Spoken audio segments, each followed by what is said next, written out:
تو نہ تو رات کی ہیبت سے ڈرے گا، نہ دن کو اڑنے والے تیر سے، نہ اس وبا سے جو اندھیرے میں چلتی ہے، نہ اس ہلاکت سے جو دوپہر کو ویران کرتی ہے۔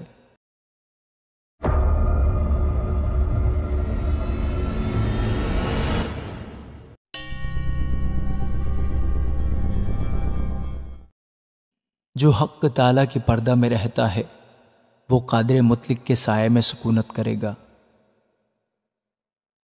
میں خداوند کے بارے میں کہوں گا، وہی میری پناہ اور میرا گڑھ ہے۔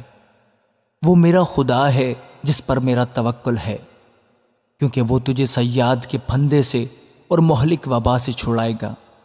وہ تجھے اپنے پروں سے چھپا لے گا اور تجھے اس کے بازوؤں کے نیچے پناہ ملے گی۔ اس کی سچائی ڈھال اور سپر ہے۔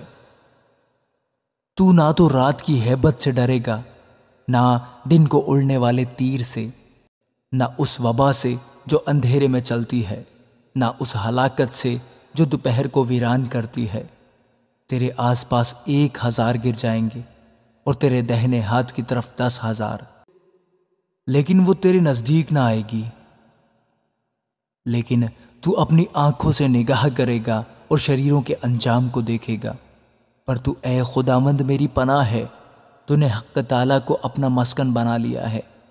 تجھ پر کوئی آفت نہیں آئے گی اور کوئی وبا تیرے خیمہ کے نزدیک نہ پہنچے گی، کیونکہ وہ تیری بابت اپنے فرشتوں کو حکم دے گا کہ تیری سب راہوں میں تیری حفاظت کریں۔